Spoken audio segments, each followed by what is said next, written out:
and we'll go through it. So again, thanks to everybody who came out to this search for Josh. There were a lot of agencies involved, a lot of law enforcement agencies. There were a lot of obviously USAR assets. There were a lot of fire personnel, EMS personnel, and then obviously the civilian volunteer side. So all that was brought to bear for the search for Josh.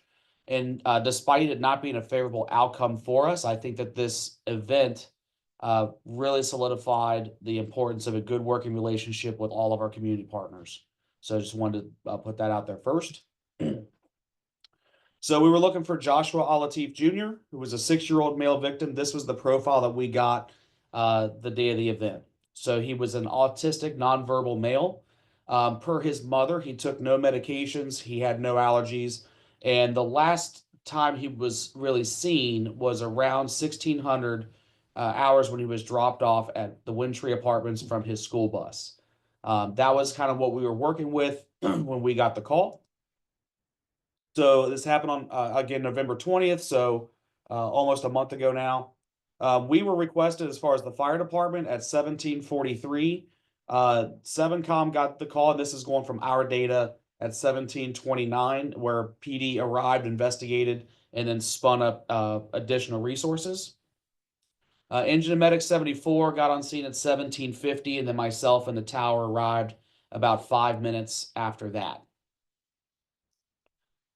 So this was a picture of our kind of our command room. Once we kind of started getting it going, we'll talk about how this all worked, but this is our timeline going forward. We knew that sometime around 1630 to 1640, we started to be able to pinpoint the timeline that Dad got the victim off the school bus. From there, he was left in the at the apartment with an adult female daughter. That was sometime around 1645 to 1700. Dad leaves at some point. A 14-year-old comes home around 1720, so Josh's brother, and realizes that Josh isn't there. So this was the timeline as law enforcement was able to try to start narrowing down for us and trying to figure out how long is he gone. So that is really, really important for us because it helps to build out a victim profile and also like how far could he have traveled. So that was what we were working with on the day of the event. So when I arrived, I took a command from Engine 74. So Engine 74 was Lieutenant Newland. This originally started on a Unit 1 day, which was yesterday. I arrived and assumed command from him. And then we developed a unified command post with myself, Sergeant Jones, and Lieutenant Kleinfeld. And I asked Lieutenant Kleinfeld, hey, has the apartment been searched? He said yes. And I asked, do you care if I go do a secondary search? And the reason that we do that from a fire department / tech rescue side is typically we just look for things in a different format than we do with law enforcement. And I don't mean that as a negativity, not at any stretch of the way. Fire department, our law enforcement partners had cleared the apartment and done a very good job. I believe it was Officer Pettit. But from experience, we have actually gone out to lost person searches on the tech rescue team and found victims like hiding between mattresses or hiding in attics. So very unique places that people will hide when they don't want to be found. So I went to the apartment, interviewed the mother, who understandably was pretty hysterical, and I did a search of the apartment myself. So it had been done now by police, it had been done now by me, and the victim was not in the apartment. So we started the next thing with a 300-meter search of the premises and targeted water searches. The reason that, again, that we do that is from a tech rescue side or a lost person search side, there's a high probability that victim is within 900 feet or so of the apartment. That's not an always, but it is a very high likelihood. So there's a statistic out there, and I think it's like 90% of your victims are going to be somewhere located around here. And so we started a 300-meter search of the premises and then targeted water searches. The reason we did the targeted water is because the victim was autistic, and again, statistically autistic children specifically, and will track towards water. So Wyndtree apartment the complex has a lot of lakes and ponds. So we started targeting those water searches with shore-based operations, having guys walk the perimeter, shining lights into the water, looking for any types of clues to where the victim could have been. So then we create a lost person profile for the victim and start gathering intelligence. And when we talk about intelligence, again, it's narrowing down the timeline. What was he wearing? What's going on? Um, was there a fight? Does he take medications? And the best people for this, honestly, are our detectives and our road patrol and our just law enforcement partners. So they kind of took that arm of it for us while we started creating this lost person profile. So when it comes to lost person behavior, there's a gentleman by the name of Robert Coster who developed and used data analytics to create profiles. And he was a hiker, and he looked at a lot of historical data of lost hikers on the Appalachian Trail and the Rockies and the wilderness in like Alaska, and started to create profiles for people, specifically like how far can someone travel based on their age, based on their health condition, based on the weather that's out there, and just some general characteristics. Are they Alzheimer patients? Are they dementia patients? Do they have autism? All that information has been cataloged into a guidebook that we keep on the tech rescue truck. So when you notify Butler County Tech Rescue and we respond with that apparatus, we have this guidebook. Unbeknownst to me in putting this together, it's also an app. And so you can download this app on your phone called Lost Person Behavior. And it allows you to select that profile and builds it for you right there on your phone. Costs about $10. I put it on mine just so that you have additional resources there. So we built out a lost person profile for Josh. The profile that we got back was emphasis on structures, water, and points of attraction.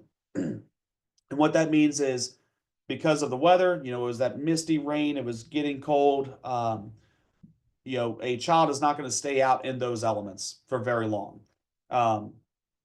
They're going to try to track towards some type of shelter. People generally don't like to just stand there and be wet.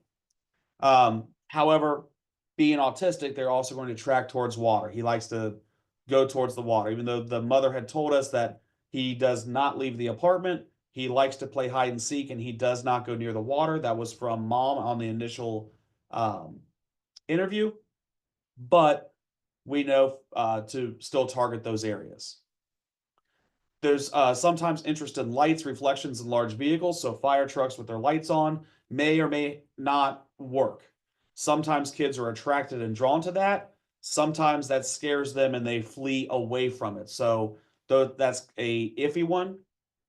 Look in thick foliage or structures, and hiding is normal. So that tracked with what we were being told from the parents. 6-year-olds will have atypical tracks. They do different paths than adults. So if we looked at like a large thicket and we're like, well, there's no way we could walk through that, a 6-year-old does not look at that the same way. They will try to get into those difficult to access areas. Try to look at the environment from a child's perspective. What would be a play area? What would be something that would be fun to a 6-year-old? That's where they're going to track towards. And again, over 50% are found hiding in structures nearby or in a neighbor's yard. So that was the profile that we were able to build out as far as how to start looking for him. That brings us to our search types. So when we do a search for a lost person from the tech rescue side, we do this completely different than we would say from a fire department search. So from the fire department, we're used to going in and finding a probable and or known victim under fire and smoke conditions in a room. That is what we train for. This is not that. This is looking for a known victim who has left his normal area, and now we're searching for him in the world. So we can apply some of our same search types that we use for structural collapse and for large-scale disasters. So the first one is a recon, which is a rapid check of the area. Lieutenant Kleinfeld and Sergeant Jones had already done this. So they got in their patrol cars while we were responding. and quickly drove the Wyndtree apartment complex and the neighboring areas. Then that is exactly what we want to do. So they're looking for, hey, is there a kid that fits the description walking around right here, which we can just pluck them up, and it's super easy. The recon search was negative, so that puts us into a hasty search. What a hasty search is an immediate search to locate victims. So the difference between a hasty and a recon is a hasty is a much bigger area. So we use law enforcement during the day one of operations to conduct hasty searches in all these different neighborhoods because they can travel with vehicles. So we had them go up and do hasty searches traveling the roadways, while simultaneously USAR assets were able to do a primary search. So a primary search is ground-based, it's walking, it's extremely thorough where we're looking in bushes, we're looking in sheds, we're looking in and under cars. It's a look inside of every window, and we also use additional detection resources. So we're looking at canines, we're using drones, and all those resources came to bear here. So hasty searches completed by law enforcement with their patrol cars, primary searches by tech rescue is how we started bracketing this out. Then we get into our last two, if you will, three types of searches, which is a secondary high or a secondary low, and then targeted. So a secondary high is a delayering of a structure. So if we had a building collapse and everyone's telling us that the people that, let's say a tornado came through, blew down a neighborhood, and we know that a family is in this house, we would do a secondary high where we literally take the building apart layer by layer all the way to the ground until we find the victims. A secondary low is a search of every room and void space in a structure. That includes attics and crawl spaces.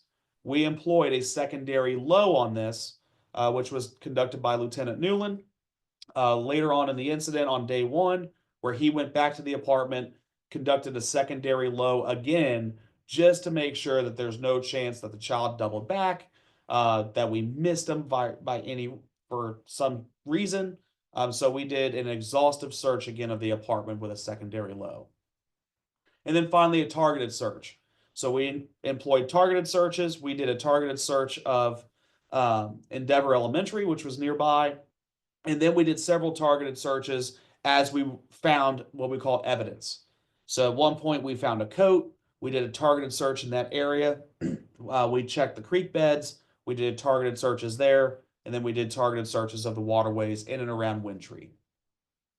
So a lot of different types of searches that is completely different than what we do daily on the fire department, but that we have extensive training in as far as the technical rescue assets. This was the initial command post. So we did, again, a unified command. This was at the front of the clubhouse. And you can see kind of our two vehicles backed in together. So the vehicle on the right is Assistant Chief Hannafin's that we're working out of. And then the vehicle on the left is, I believe, Sergeant Jones's or Lieutenant Kleinfeld's patrol car. And we're basically running Google Maps. It was quickly determined that this isn't going to be feasible. While it was a great initial, we knew that as this operation drew on, as the weather elements and everything started affecting it, we're going to need something better. So the request was made by Chief Hannafin to the EMA, where we requested Mach 1, which is our giant command trailer run by the EMA. We moved the command post into Mach 1, and that also expanded our incident command structure. So initially, the unified command, again, was myself and Lieutenant Kleinfeld. That then expanded into Captain Hageman and AC Hannafin. Lieutenant Kleinfeld and myself dropped to an operations level, and then we started developing objectives of how we wanted to mitigate this incident. These were the objectives we came up with. So again, a picture from inside Mach 1. We wanted a water search of everywhere. We wanted the Beckett Ridge area searched, R.E. Smith. We started building out basically geographical divisions and started to get things phased in and started getting some of our objectives met. Again, we started looking at some hotspots, a door-to-door canvas. We needed more personnel, and just looking at what our logistics were going to look like as this incident continued to expand. This was our initial command board. So, again, the nice thing about Mach 1 is the entire inside is dry erase. So we started basically graffitiing the inside of Mach 1. So we built out an incident command and organizational chart so we knew where everything was. We started figuring out who was in charge of what, so we had some span of control. And then we started developing search grids. Myself and law enforcement, and really Sergeant Jones, started developing search grids so we could start knocking some areas out. So after command, we developed a logistics section. Knowing that this was in the evening, we started. This was run by Assistant Chief Dave Pickering. Started finding food, securing facilities, and figuring out where we're going to start putting people. We began acquiring resources for a long-term event, so that's where we started calling out drones, dogs, a staging location, again, a media staging location. And these are all things that we don't really consider on our daily operations. From the fire department side, we respond to a house fire, we put the fire out, we do some salvage and overhaul, we talk to the homeowner, and we leave. And then we go make 10, 12, 15, 20 other runs. Not a big deal. For an event like this, it really challenges and stretches us into starting to think about what this is going to look like, because this isn't going to be done in 3 hours. This might be a 36, 48, 60-hour plus event. So we start requiring resources for a long-term event, including personnel. They assisted with media and township admin. So as this starts going out, obviously our administration is going to be wanting to be involved. And so the logistics section initially on day one started helping with that. And then also worked to secure communications equipment. As we have people coming in to our region and our area, we need interoperability with communications. So a request was made to put out to Bricks. Bricks came with radios and batteries to start getting us some communications gear. This was the initial ICS 205 form. So as we start developing it, the other nice thing that Mach 1 brings is a planning team. So Butler County IMT, the incident management team, goes all over the country managing large-scale events. And so they're very good about assisting agencies with how to put this together. So this is the communications plan form.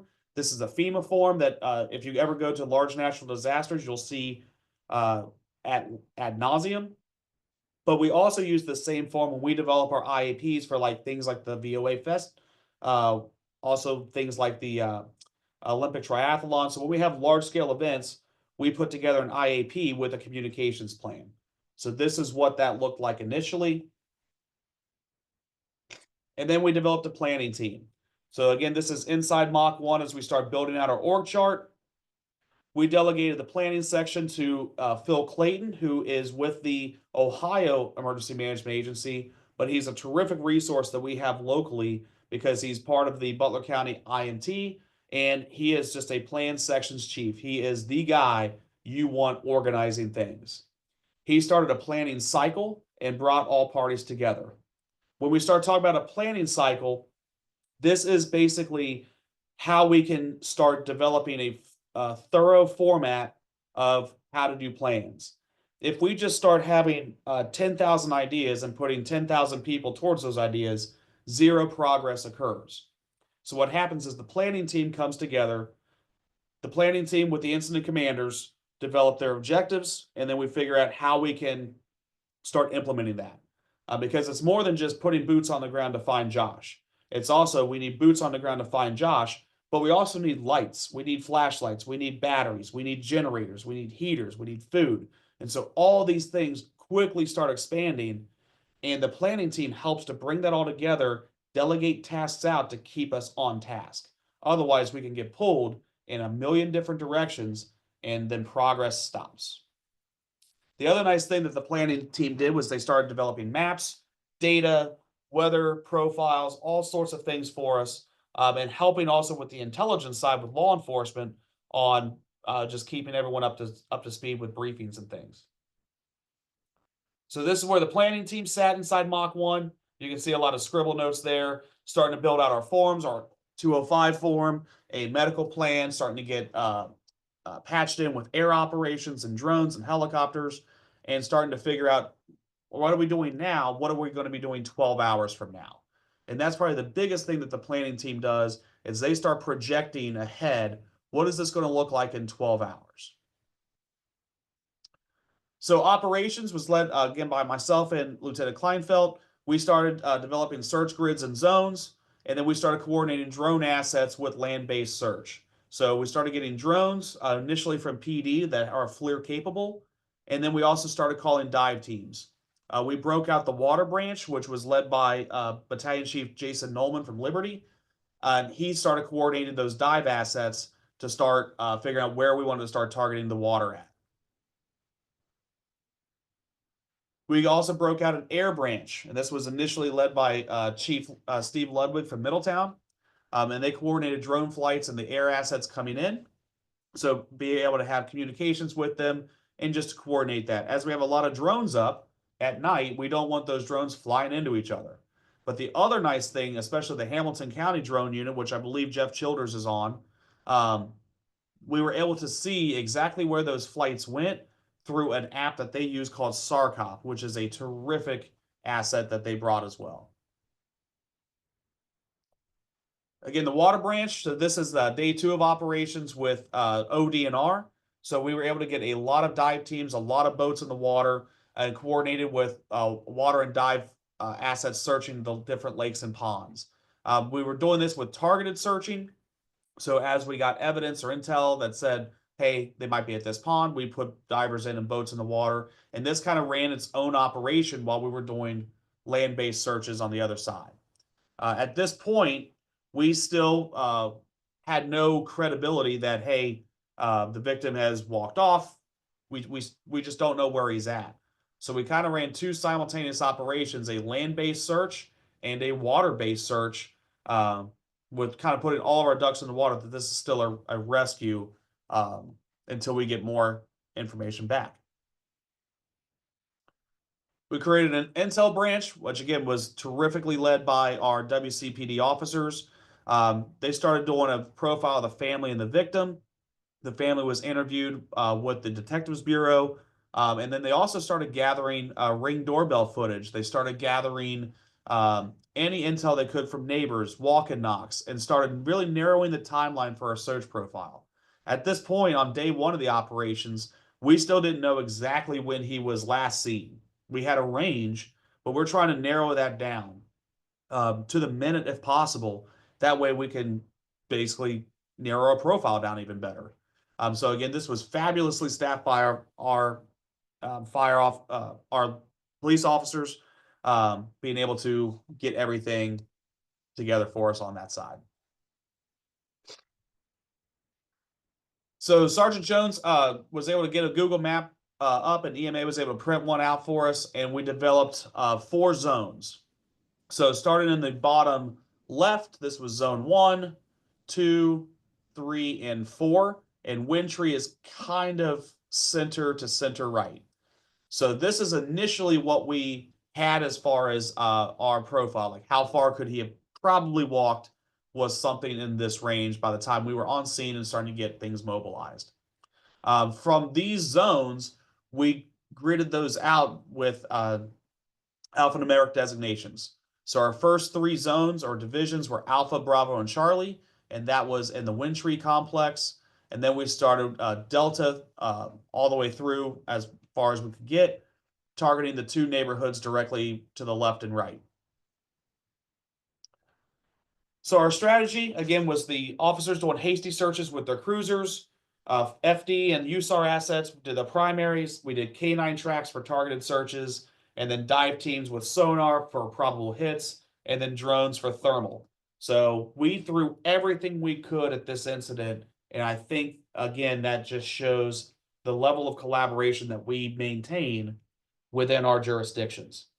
So the drones were able to look in the fields that were adjacent to Wyndtree and also search around, looking for any thermal hits, and they had multiple just because of wildlife and things like that.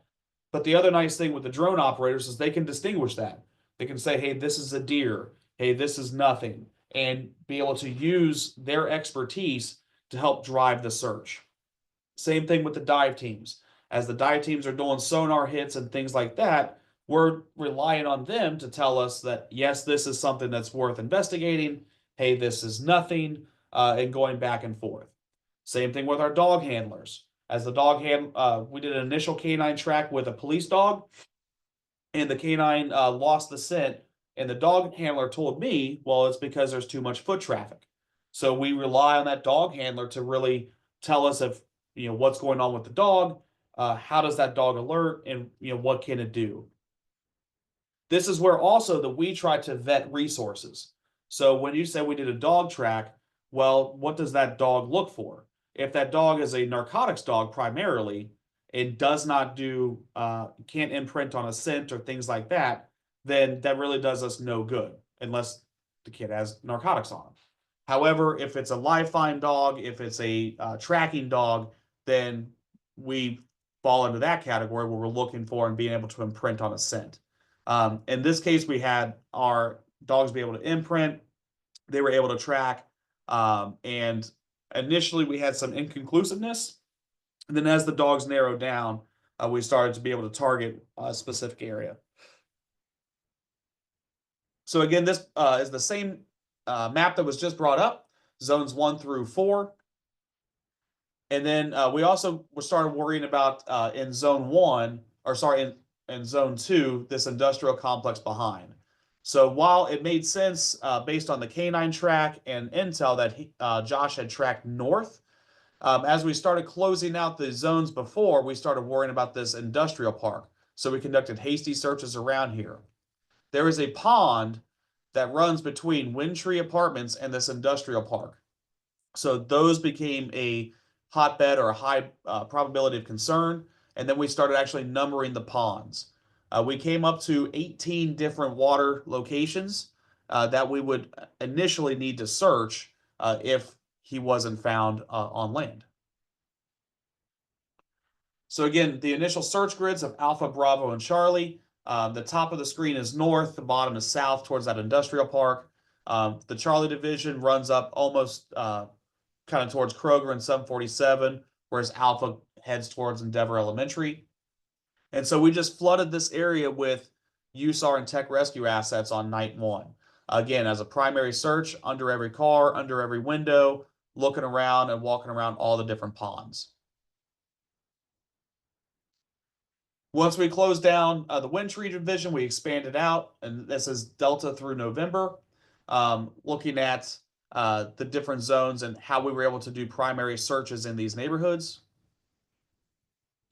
And then we started going all the way down through Uniform and Tango on Zone 1. This kind of brought us up to the end of night 1. Our search grids extended after that. So we moved everything out based on the canine tracks. As the night was winding down, we had a hit on Misty Shore Drive. They found a coat in a creek bed. So we sent a lot of assets over there. We sent a canine track. That ended up being unfounded. We started targeting that entire area just to be sure with primary searches and found nothing. As we kind of close out night 1, does anybody have any questions up to now regarding the initial response, how we threw stuff at this, how we organized this? Anything at all?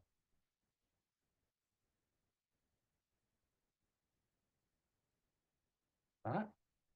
Sorry, Trevor, did you guys ever find anything on any of the Ring cameras? I was just curious.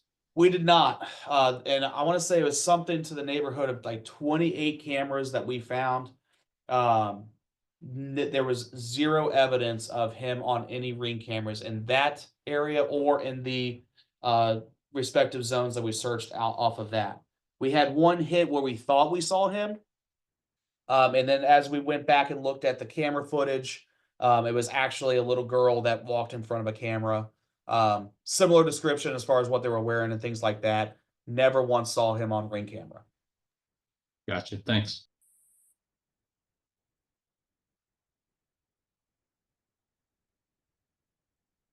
All right. So again, we stopped our operations around 0100. By this point, again, we've been out since 1730. So we're pretty well into operations at this point. We know he's been gone for at least 8.5 hours. But with the failing light, with the weather moving in, um, we've we suspended operations. There was just no way to continue this safely. We also had quite a bit of civilian volunteers who had obviously gone out.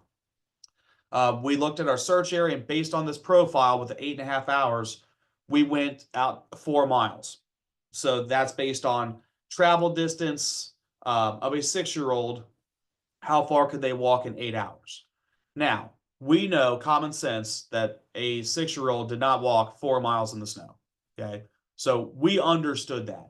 However, we have to go with what the data is telling us. So if the data says, hey, we go up 4 miles, then we don't want to go out 2 miles and then him be found, in Bridgewater Falls or something like that. So we want to make our profile as wide as possible, cast a large net, and that way we can bring it back down. That being said, we were fairly convinced that he's going to be in those initial zones that we set up. Even though we've ground pounded this, we've done quite a bit of searching between the Hasties with law enforcement, the primaries with Tech Rescue and USAR. We felt confident that he was going to be in that Wyndtree area, which he was. However, we still, again, need to cast a large net to make sure we have everything, all of our bases covered.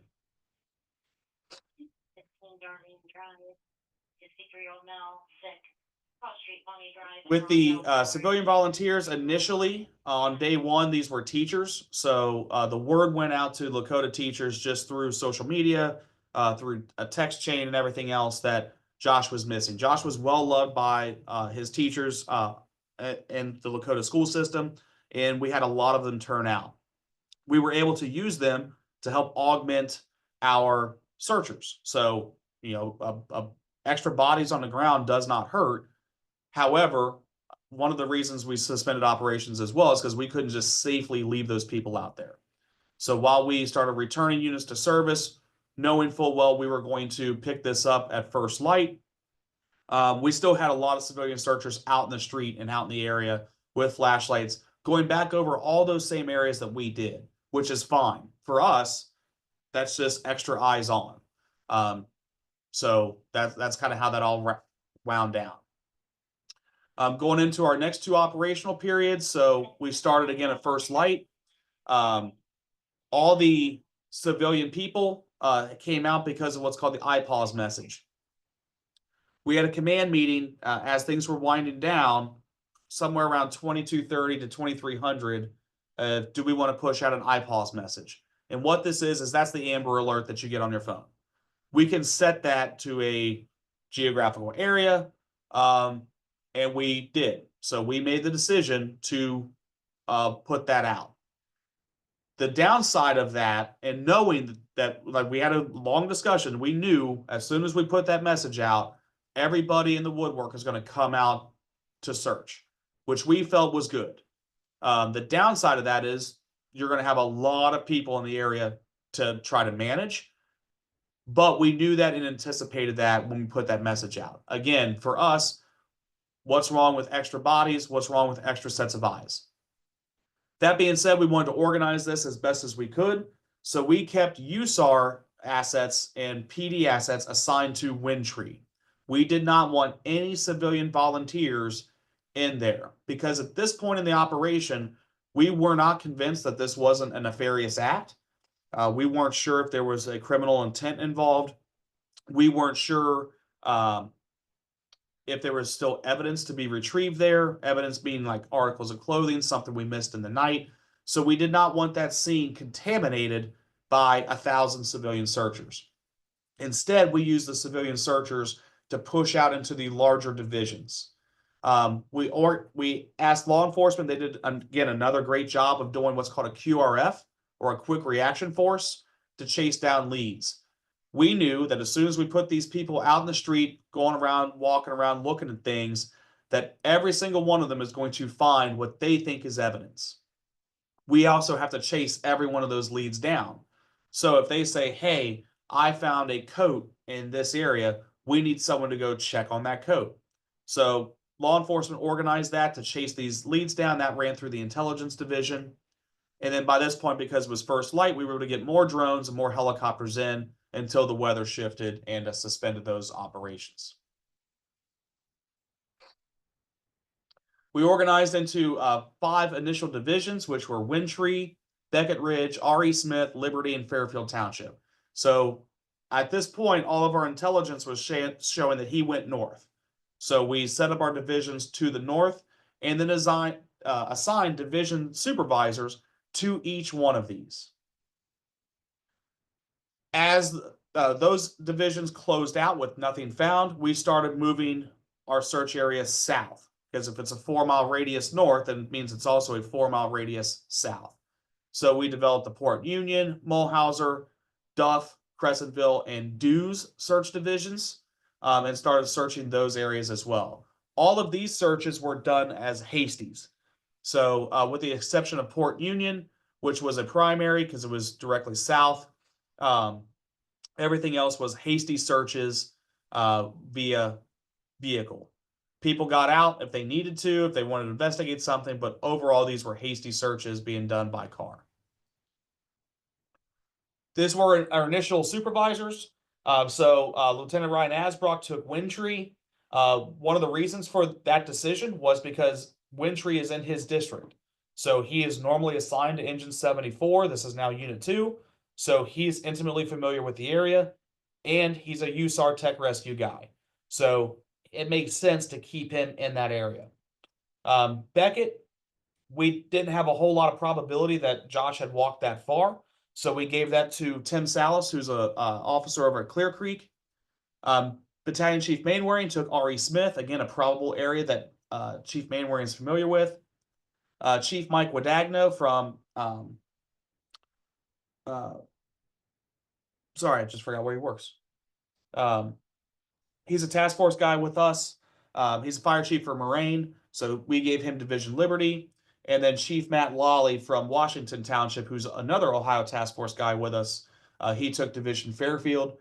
He also used to work in Fairfield Township, so he's familiar with that area. By this point, we'd also received a search team manager. So that was Lieutenant Brian Petrie from Clear Creek Township.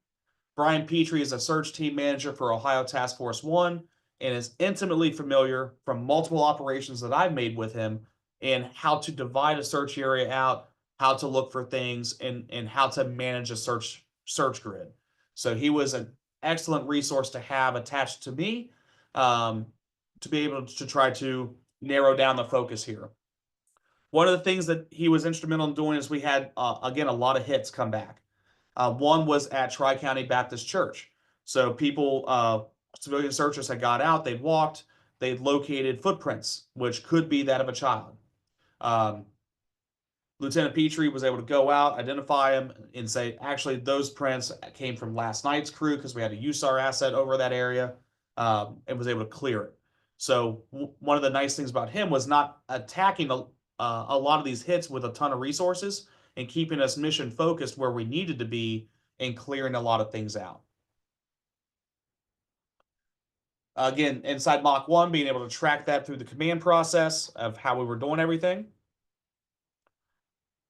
As we got into the second op period, so later on in the afternoon, again, we broke down more divisions.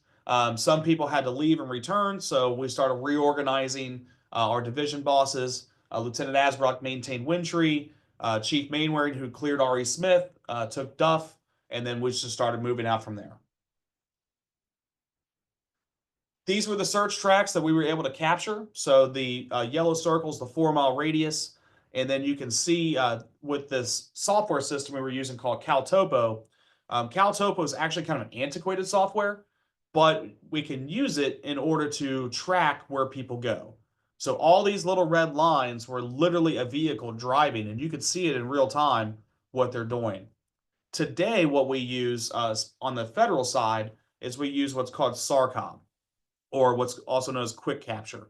And it basically brings up a geo map, and you can use your phone, you can use an iPad, you can use a tablet, but as you walk or drive, you can see what are called track logs. And this is evidence that we can use to show that, hey, we were in that area. We can even show to the point where if we wanted to walk around every single house, you can see a track, a 360-degree perimeter walked by every single person. We use this on the task force for wide area search missions and disaster response. And we were trying to mimic that a little bit here using a different software called CalTopo. The reason we were able to get CalTopo up was because of our resources that were brought in.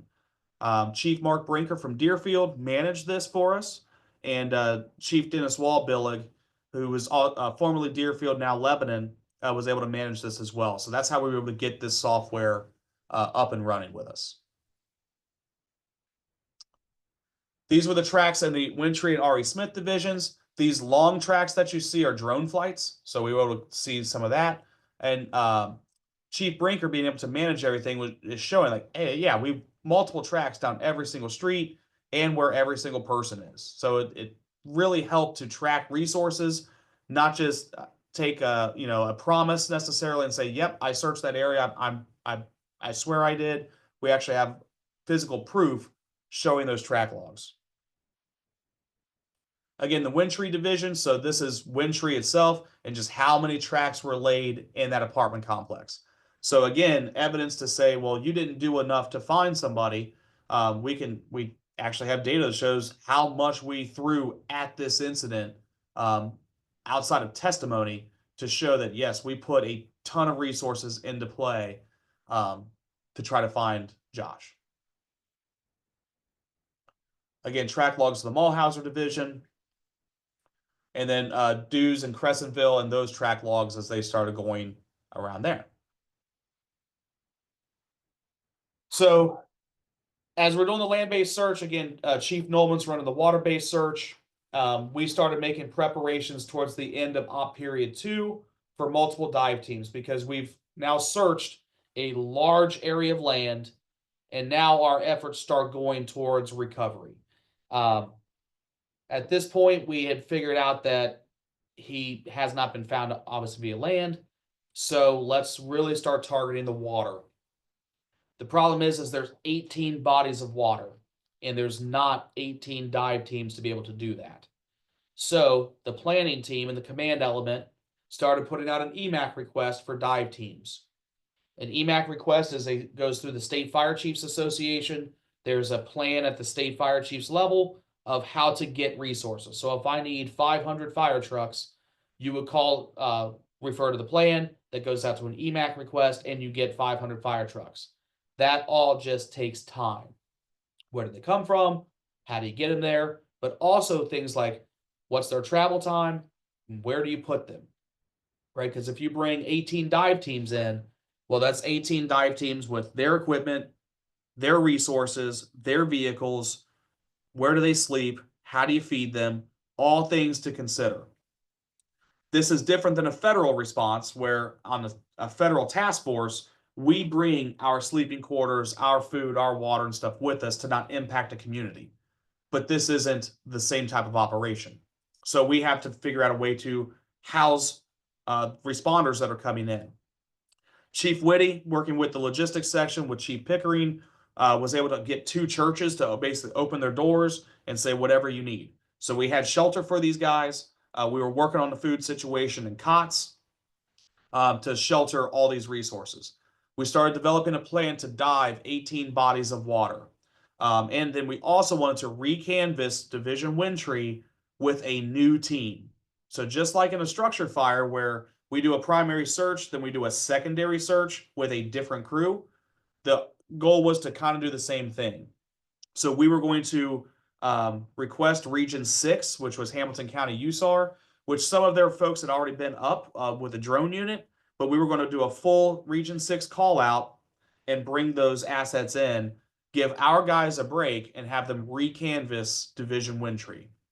So that was the plan going into a potential 3rd day of operations. Towards the end of the evening, somewhere around 2100 hours, the dive team dove a pond they'd been in before. So they'd sonared this pond, they'd been in this pond, they checked it one more time, and were able to locate him. So the victim was recovered and transferred to the coroner. The dive team noted a ton of debris. So in talking with them and talking with Chief Nolan, who ran the water ops, um, the dive team just had a ton of difficult time because of the amount of debris that was in this little pond. So before we get into concerns, I'd just like to open it up to anyone that was running into the divisions. Um, Obviously, we have the dive team guys that are on ERS, Region 3 guys that were down. Anything up to this point that I didn't cover that you wanted to clarify on, expand upon, and then we'll get into things that we've learned through this incident.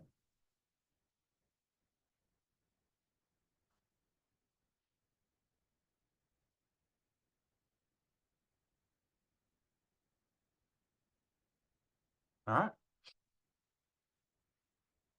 So with any large scale event, again, we as a fire department, we try to look back on any of our events and learn and grow from them. So again, any of the concerns that we've brought up are not meant to place blame. They're not meant to throw shade or anything like that. It is specifically designed to learn and grow from it.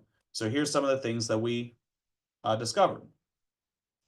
So starting with the operations, one of the things that we got back from our Google response survey and things like that was that we had way too many citizen searchers hamper the drone efforts at night.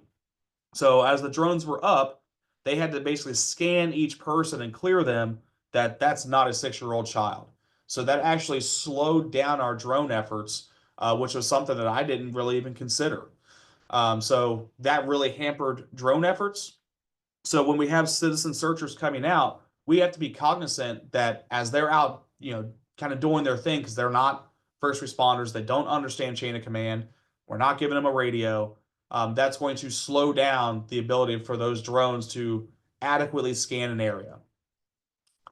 We initially asked 7Com to log a lot of information, and that quickly overwhelmed our comm center. So logging information through dispatch was extremely cumbersome. One thing that we can do in the future is find a way to activate more dispatchers or establish some type of a hotline. We did not do that as far as the hotline. More dispatchers were called in, but again, the phones were ringing off the hook. The downside of that is while this search is ongoing and we got thousands of people out searching for him, that doesn't stop the chest pain, the fire alarm, the burglary, the all those things that are going on, the traffic stop, because now dispatch is tied up. So that was something that we discovered through this AAR process that, hey, we need a way to establish a hotline, whether that's staffing a phone center here at the firehouse or some other avenue going forward. One thing is also training on common radio channels. So when we put everyone on a similar comm plan, which our radios are capable of doing, that is way outside the realm of what most of our responders understand. From the fire department side, we operate on fire grounds. So we have our main dispatch channel, and then when we have a major event, we tune to a fire ground. So it's like a tactical channel. Law enforcement does almost all of their radio traffic on their main dispatch channel because when you're in a foot pursuit, you don't really have time to to reach down and switch a channel selector and be off comms. So most of that's done on that. We have Region 3 strike team coming in, which is from the Dayton area. Well, they don't have our fireground channels. So they put everything on an ECOM or a Marks channel that is in our radio software system. But when we tell everyone to switch to XECOM 8, no one knows what that means. So understanding the ability and operability of your radio system amongst law enforcement and fire service is a must. So training will be forthcoming on that, at least from our side. Bricks was able to bring out radios. However, the tracking process really didn't occur. So they dropped off radios to us and then have a better tracking system for where those radios went. At the end of the night, Chief Pickering, Chief Whitty, and myself were trying to track down all these radios and then try to figure out like where did they go, right? Like who got radio 611, 311. We had a system. It was not a perfect system. It was basically written down on a sketch pad. Um, but as people switched out or changed out during their shifts, like, did that radio go with them? Did it get stuck in a bag somewhere? By a miracle, we were able to track down all the radios the bricks brought us. However, that raised a concern for us, knowing that, hey, if this event happens again, there's a very high likelihood we're going to lose a radio or two or three or 10. So we need a better tracking system, a check in, check out process with radios. Um, on day 2 of the operations, Mach 1 was still being used by the command element. We were running operations out of the Mulhauser barn. And then we moved our operations to the BCI command van. That allowed for us to kind of vacate the barn, allow that space to be used to warm up civilian volunteers, use our assets and things like that, more of a rehab center. And we moved our operations to the command van. The downside of that is we don't really know what the BCI command van is capable of, but we do know that right down the street is Command 400, which is the Hamilton County version of Mach 1. So in the future, if we need a second command van for some reason, or we just need better operability, we're going to consider Command 400 over that BCI command van. Command 400 has a lot of the same features that Mach 1 has. We would like to have improved mapping and have a shared mapping platform. So originally we were on Google Maps. Then we went to Caltopo, and then Hamilton County, the drones were using SARCOM. So you have 3 different mapping systems being used. Something to look forward going forward from this incident is getting everybody on what I would venture to say is SARCOM. It is by far and away the best of those platforms, being able to show the data that you need. Um, Figure out a way to have faster access to canine assets. So law enforcement was talking about bringing bloodhounds out, which is terrific. They track, that's what they're designed for, is to track people. We used Buckeye Search, and Buckeye Search are our live find and HR human remains detection dogs. So Buckeye Search, a lot of those dogs are task force dogs.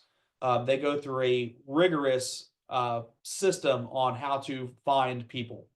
Some of these dogs, and I've seen them work on numerous disasters, they can quite literally put that dog in a boat, and that dog will alert for the scent of HR on the water. Now, there's environmental factors that go into that, such as humidity, temperature, things like that. It would not have worked for this operation, but that's what these dogs are for.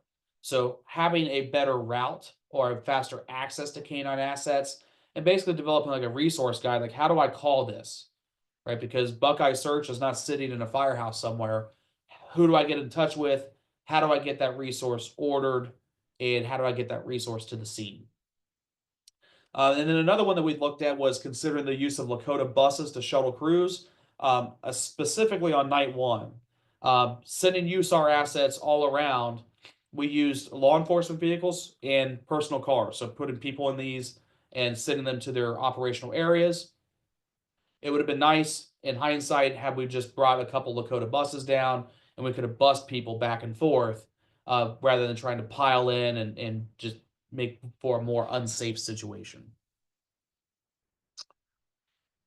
We also request more UTVs at the outset. So for difficult terrain, specifically in the R.A. Smith division, where we had a lot of fields and a lot of properties being developed, but also towards the like Tri-County Baptist area, we sent a crew over there. The UTVs would have been a better asset to try to get people into those areas. Something that came up was wearing safety vests at night to improve visibility, which is huge.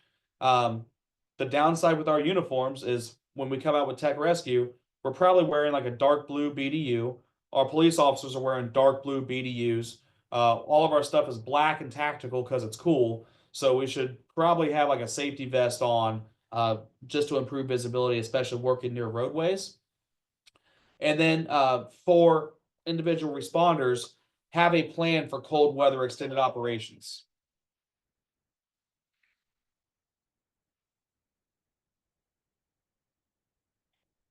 And what we mean by this is having foresight into how you pack your gear. As technical rescue, we have go bags. So when you activate us, we don't have to like gather a whole bunch of stuff. It's very similar to how PD does their SWAT call outs. You have your equipment staged in a certain manner. So having enough stuff to work in multiple elements, raincoats, gloves, hoodies, hats. Consider layering up with thermals, like all those things for cold weather extended operations. Some of the responders that came out, I think, may have thought because of past practice, this would be over in a couple of hours. And when it wasn't, and as the snow started falling, as the cold started moving in, that started really zapping a lot of our energy. The good side about all of that is not a single person complained about the cold or the weather. All of our responders that came out were there mission focused and mission first. And I think that again, that's a testament to the professionalism of everyone that responded that night. Any questions on operations or anything else anyone would like to add? Yeah, Trevor, the only thing I'd add with the cold weather extended operations, which we were planning for that third day if we needed it, was the potential of some sort of warming place. I remember you and I talking about grabbing a couple of our out of service medic units for the dive teams and search teams for warmth, maybe earlier. We should have activated that kind of resource. Yep, agreed.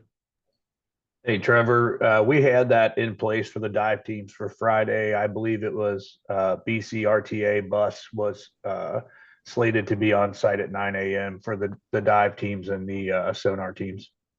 Awesome. Hey, Trevor, one of the things that we had an issue was up-to-date maps. Because one of the zones that we searched looked like an empty field with a road that was roughly put in, and it turned out to be a full subdivision. So just a little heads up on that when we go out there. If you send one team, they've taken 2 teams to search it more effectively and efficiently. Yeah. Again, we were working off Google, but yeah, you're right. Anything else?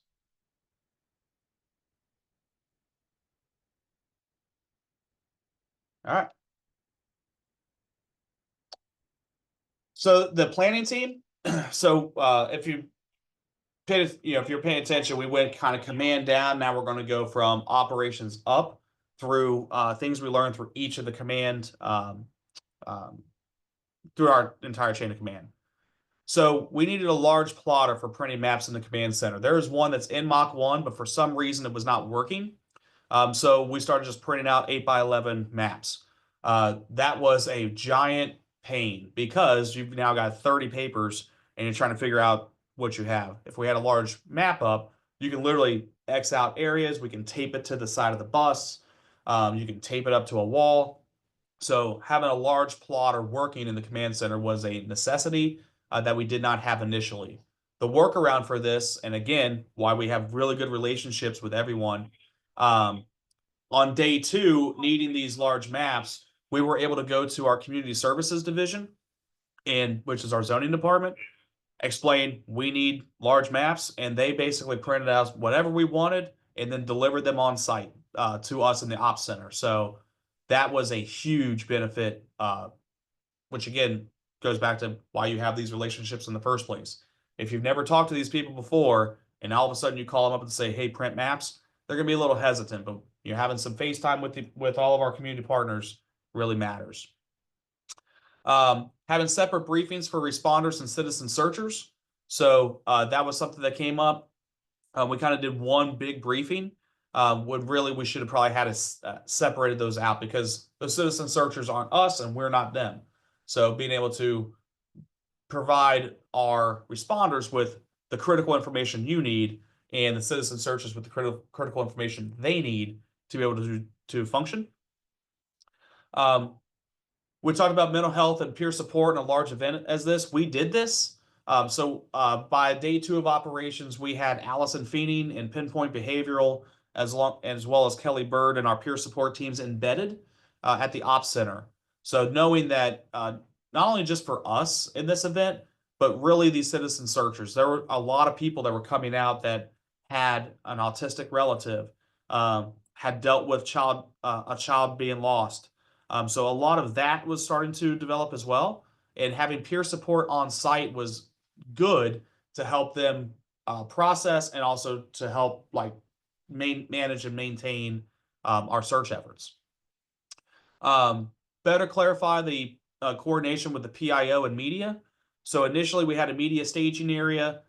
It went out the window pretty quickly because it was the media, and we were trying to coordinate them with WhatsApp, and then develop and share the IAP better. How we initially were doing the IAP was with like QR codes and putting QR codes up. But again, being able to get that data out a little faster. Part of that is also that the IAP just takes time to develop. An incident action plan is not something you can snap your fingers and magically it appears. So it just takes time to develop through the planning process.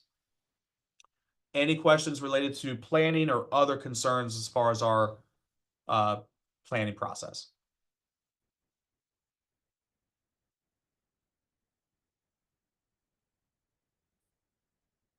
All right. So logistics, we had a lot of logistical concerns. So the biggest one being restrooms.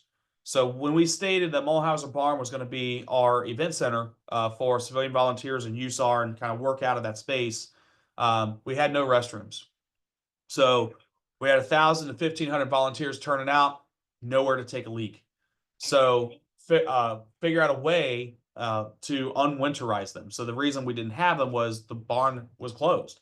The barn only runs seasonal for seasonal events, and the restrooms had already been winterized. But in conversations, like, is there a way to unwinterize them? Like, who does that? And what does that chain of command look like? Things to think about for the future. If we were to do this event again, we need some way of getting restrooms.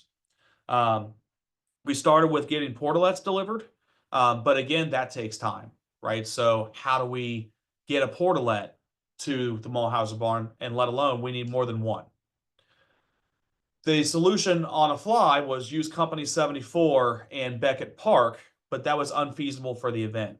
So that opened up our firehouse right across the street to some security issues and security concerns, and rightfully so.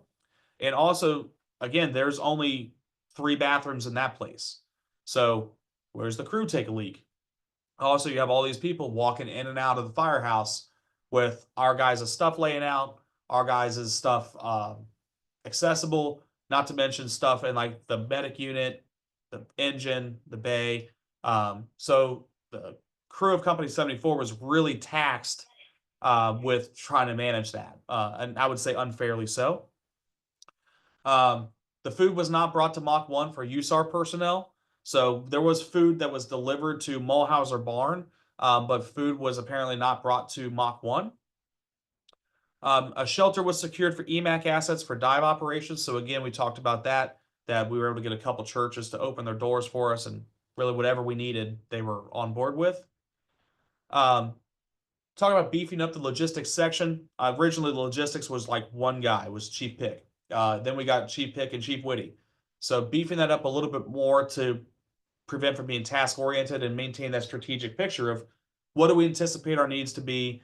All right, how can we get those? And then start tasking out what our needs are to individuals while maintaining that strategic picture. And then a better tracking of volunteers and volunteer check-in. We started with basically scratch pads, and then that kind of went out the window because we have no way of checking people in, let alone people out. A lot of people obviously turned out for this event, over 1,500 volunteers. The downside of that is what happens when they leave? How do they get, when they decide, oh, I've had enough, I'm done for the day, and they go home? We have no way of tracking those individuals. So determining some better way of doing that, and maybe there's not one, but this was one of the concerns we brought up. One of the biggest ones was develop some way with our township admin or through EMA or through the county or however the process needs to work to get a blanket PO, a purchase order for disasters to acquire these supplies. So in our current purchasing process, we can't go out and buy a portalet for the fire department.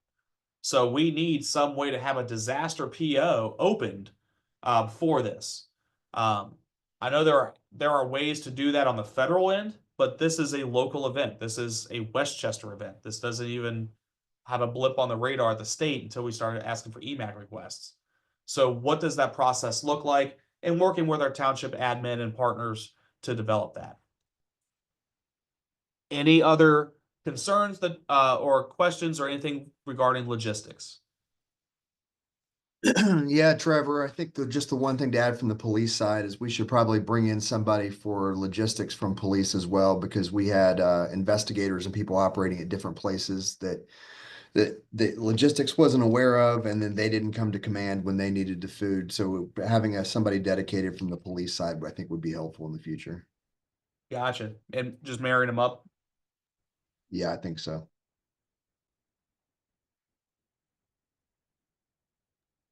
So my Anything two else? cents, as logistics, I agree with, Captain Hageman, that during the country concert, we team up, with the PD for logistics, and, it will only make sense in these type of events, since it is both a, police and fire event, that it would be nice to have a logistics counterpart to address the PD concerns. Food was delivered to the Mach 1. We used, my department credit card to purchase food each night for those people and was delivered to the mock. I don't know if you're talking to somebody that maybe didn't get fed or whatever, Trev, but yeah, I mean, we made an attempt to but the problem was getting a handle on the number of people that are operating in and around that area that we have to feed. So that was a problem. And I would agree with some type of a purchasing process for those things that need to be acquired. Awesome. Thank you, sir. Anything else? Hey, Trevor, if I can real quick, I was going to say we did, at least for the water assets, Chief Pick definitely got food to everybody. It was delayed, obviously, because the priority is feeding the masses, and nobody ever felt slighted there. I don't know that everybody in the mock was fed, but I think that everybody in the mock knew that they could go to the Mulhauser barn to eat. However, that site, we probably in the future, if we have a forward operation area like that, it would be ideal to have a food plan for those folks. The other thing I would consider is making some local contacts, especially when we're in freezing temperatures, to just look at commercially made restroom trailers.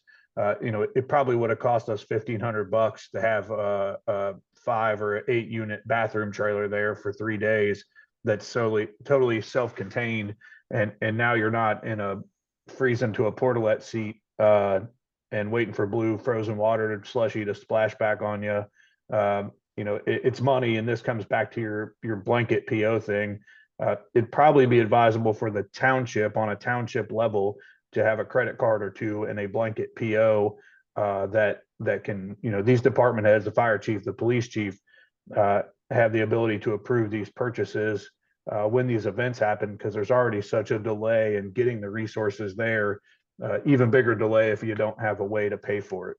But restroom trailers would have been a super easy fix, and they're all around here. It's just, as a USAR team, we should probably have, in fire department, we should probably have those contacts already established, so if something like this happens, it's one phone call and they have them on the way. Agreed. I had one thing to tack on. Sorry if there's a lot of background noise. The traffic patterns in and out of Mulhauser it was pretty difficult. I think there was a lot of unintended downtime with people just trying to get to the barn and then trying to get out of the barn. Yeah, I would agree. We actually ended up cutting a lock at the direction of Chief Prinz. He told a crew, and they're like, "You want me to do what?" Like, yeah, go cut that lock, and opened up a second egress corridor for the same reason. Yeah, agreed.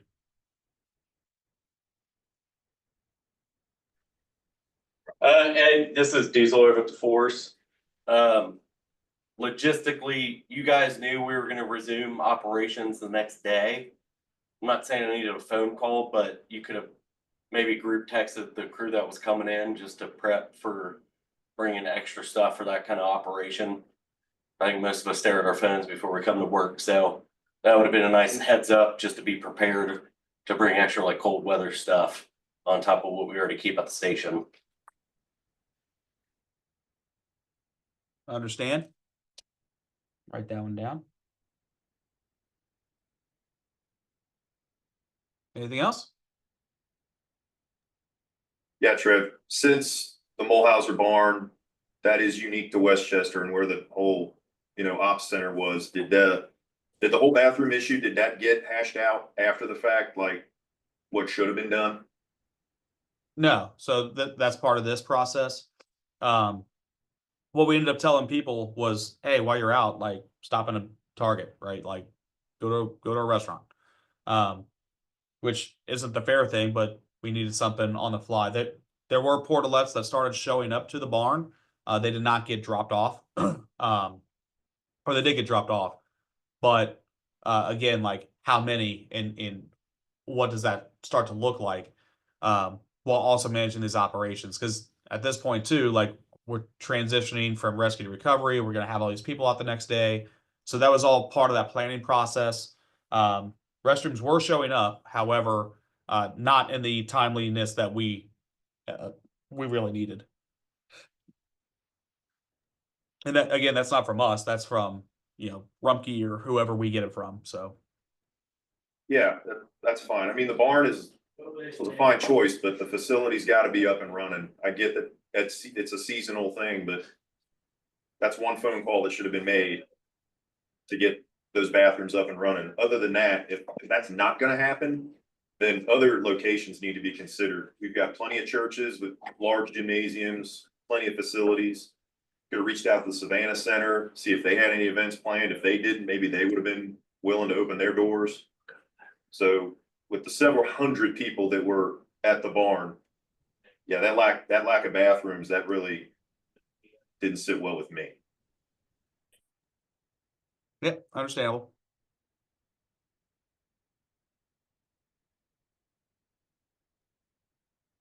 Just so you know, the barn's restrooms could not have been utilized because that, as you know, that building has no heat. So the moment that they turn on that water is subject to freezing, especially temperatures in the nighttime were dipping below freezing. And that's why the water was not turned on in that facility.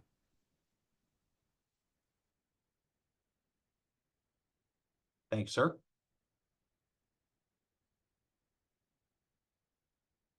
All right. So moving into the command side, talk about capabilities and resources prior to an event, which is part of this education and after action here. So again, we have Butler County Tech Rescue, which is located, the truck's located here in Westchester, but it's a team made up of fire departments all over the county. We just had a call out on Monday for a shoring operation for a vehicle into a building, and these guys are all rescue qualified. So just for everyone's awareness, a level 2 firefighter, so a firefighter here at the Westchester Fire Department, does 240 hours of training to become a firefighter, right? Their initial certification class. Everyone on the Tech Rescue team has completed at least 480 hours of rescue training just to obtain their certification. So that's the BERT modules, the Basic Emergency Rescue Technician modules. So when we talk about highly trained, highly specialized, we have this resource here within the county that'll do whatever you want them to do. The nice thing about the guys on the Tech Rescue team, I'm the training team manager for it. Chief Nolman obviously oversees Chief Hannafin is our commander, if you will. So the nice thing is if you just need these guys to go out and walk around a park and look for somebody, they will do that. If you need these guys to hang off a building on a rope, they will do that too, or go down a hole and find something. These guys are highly specialized, highly trained, and obviously we had them here, and that's why we pulled the plug on them pretty early to mobilize them. We've developed a great working relationship with Region 3 Strike Team, which is out of Montgomery County. A lot of those guys are task force guys with us, but for the last 4 to 5 years, we've trained regularly with them and joint training opportunities regarding structural collapse. Part of that is because we've been to structural collapse incidents around the state. One was the power plant collapse in Adams County, and one was the parking deck collapse in Cincinnati, where we know that just our tech rescue team alone is not going to be able to handle that job. You're going to need more teams. So we started fostering relationships with both Region 3 and Region 6, which is Hamilton County USAR, and doing joint trainings with them. That joint training paid off because we were able to make one phone call and say, hey, how many guys could you bring out as far as team leadership to help staff some of these divisional roles? And it was a yes. And so they sent it. There was not a full team activation. However, as we were going into day 3 of operations, that was being well planned out of like, all right, how many people could you bring from Region 3 down and Region 6 to give our guys a break, but also to canvass these areas? Warren County Technical Rescue, they have a tech rescue team. They came out. They are not organized like ours is, in the sense of they don't have a truck. Their call-out procedure was a little clunky. When we called, or we had some of their people call the comm center, like Warren County's comm center, their dispatchers were kind of thrown like, well, what do you mean activate them? Like, how? We have a mechanism for that here with 7Com. Butler County EMA. So obviously what they do is manage your incident for you. We have a great working relationship again with them because of VOA Country Fest, with numerous other events locally and nationally. Hamilton County USAR is our Region 6 strike team. So they are a technical rescue team like us, but just a little beefier. And then all the numerous drone assets that are out there. So, obviously we have our drones with police department. Liberty is getting a drone. Oxford has a drone. Blue Ash has a drone. Like, they're all over the place, but where are those? Like, how, is there a list in 7Com to where if I say I need 10 drones, is there like a hierarchy of how to call those? So just looking at what those capabilities are prior to the event, so that when we say I need a tech rescue team, you're not getting 3 dudes in a truck. You're getting a full strike team or a strike package. Same thing with ERS. Like, what are their capabilities? As far as what can they send? How does that work? What's that mobilization look like? So all those things, none of those capabilities prior to an event to assist with the command process. And then we talked about holding command level tabletop exercises. So planning out this event, but also just anything that goes into things like active shooter or active threat. Even though those events are going to be, over pretty quickly, statistically, like, what does that look like? Bringing everyone together for these different roles. In this event, a lot of us were stepping out of our normal comfort zone.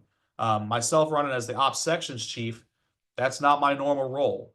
Lieutenant Asbrock running a division, that's not his normal role. Chief Mainwaring, who's used to running command, is running a division, not his normal role. So putting guys into these different areas and holding command tabletop exercises so that everyone understands their roles, responsibilities, and kind of how that flows to help plan for these types of events and other events in the future. Any other things with command?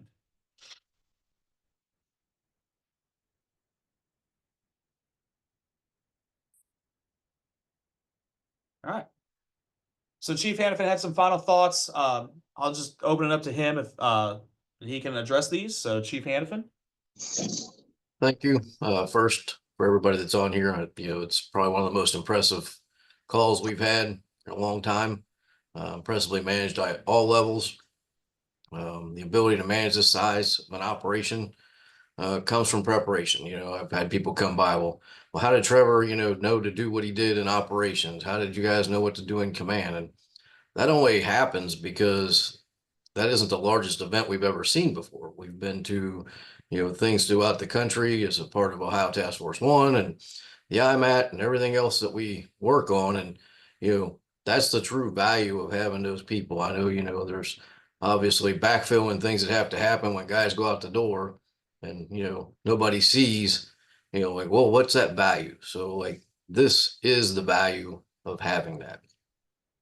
internally, we probably need to do a better section, a better preparation of building out our supporting sections. We can rely on the IMT for planning and logistics and finance, but having our own people here internally will make it a whole lot easier. And even if we invite the IMT in, having people with our local knowledge that can work with the IMT will speed up that operation. So we are working as we switch over our internal emergency operations plan to more of the command functional way of laying it out, to be able to send people through all of the section chief classes that the EMI puts on. So hopefully we will be able to do that. Probably the biggest realization afterwards for me was we kind of left 7Com in the dark. We were doing a lot of things that had a lot of effect on them. And none of us thought to call Dennis or call down and just keep them up to speed for how they plan. I don't know. I know Dennis is on. Maybe he can talk about how that trigger points, like we know second, third alarm recalls. We have all that in the fire department planned out ahead of time. It's not a big deal, but I have no idea how that works for them to kind of beef up their operation. And then, our larger events require pull style logistics. Trevor touched on this a little bit. We use push style daily. Everything goes with us on the fire truck. We may come back and load a couple of bags of floor dry, but that's usually the extent of how we have to support things logistically. When you get to one of these, you're bringing everything there. So when we asked for radios, we actually wanted a COM-L. We didn't want just radios dropped off and batteries dropped off. That'll fix a radio, but it doesn't actually manage itself. So just understanding what you're asking for. When we started calling to the state emergency response system, well, they have a water TAC that puts teams together for water, but those are swift water, still water, dive, and you have to kind of dive down into what that is. And when I started talking to the leader of the water TAC for the state, you have to explain, I don't need all the boats and everything else. I literally need the dive component of it. If they need a boat to help them do that, I don't care if they bring it, but that became a little more clunky than what we would have liked. But that's a couple hours working through that, and it kind of took us back to the East Palestine, where you're working through what we become spoiled in the fire department because everything has already been spelled out. All that research has been done. We just asked for second, third alarm, and Captain Hageman just wonders where all the circus of the fire trucks is coming from. And it just happens by magic. That magic isn't pre-planned. A lot of that has to be worked through, and it's just not as quick. So thinking of those things as you go through. But beyond that, hats off to everybody. I don't think this would have worked at all if we hadn't just put great people in positions and let them do their job. I think that's the biggest thing you can learn as an incident commander is something this big, you're really not commanding anything. You're literally just collaborating and making sure that things are going on and supporting those that are doing the work. So again, thank you very much.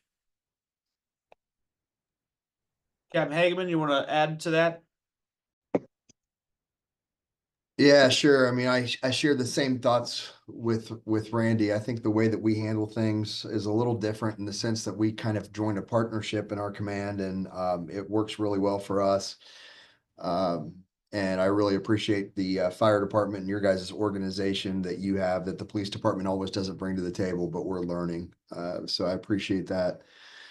Just the biggest questions that I had, I think for me to better understand is maybe going forward, if we could have a conversation with the different water and dive resources to better understand as an incident commander. I don't really have a clear understanding of what it means when a certain pond is marked clear, or what happens in different places, or what different capabilities are. And this is like the third of these events we've had in the past couple of years.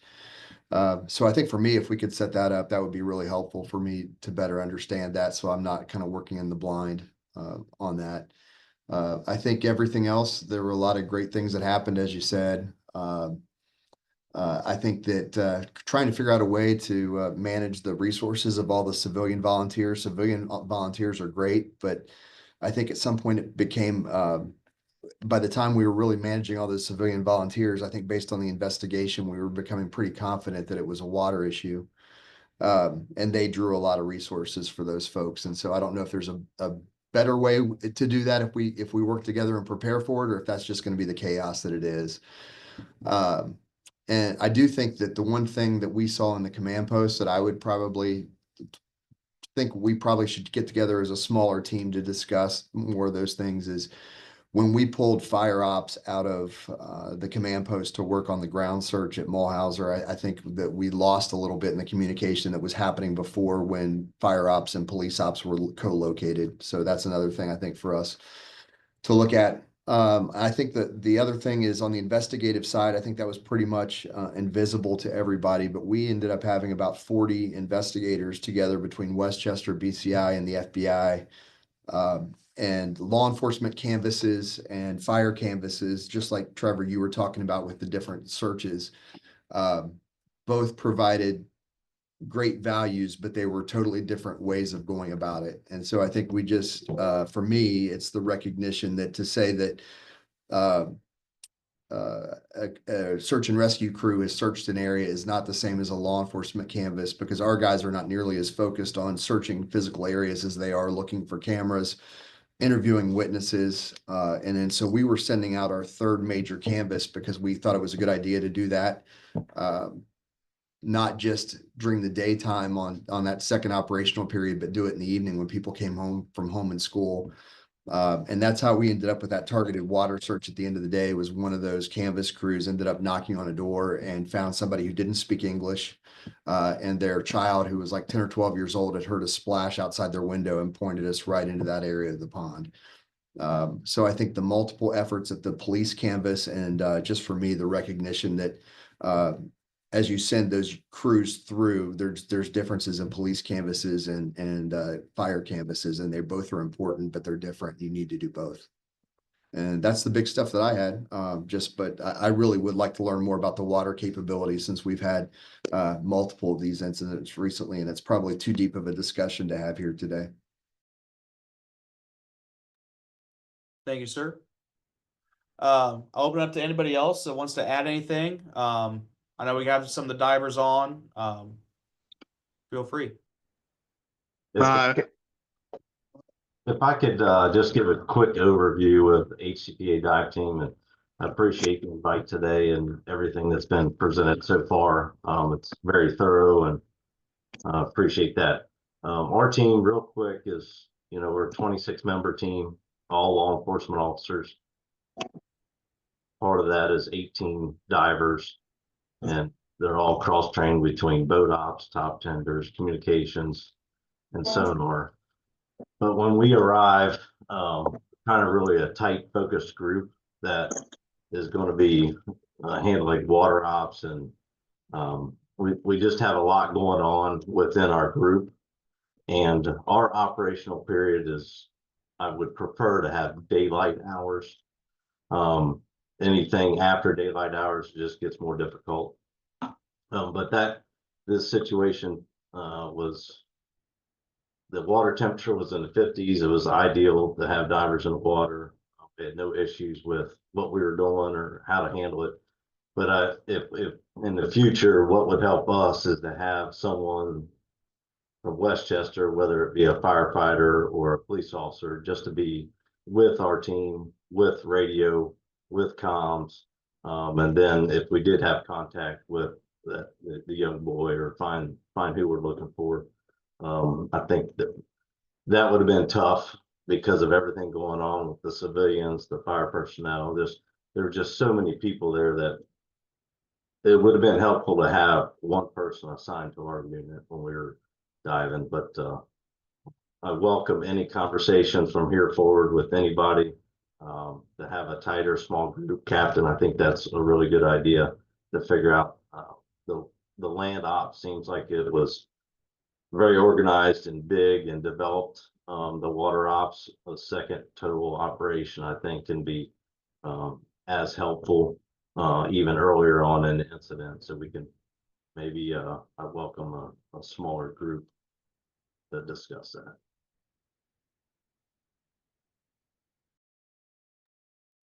Thank you, Chris.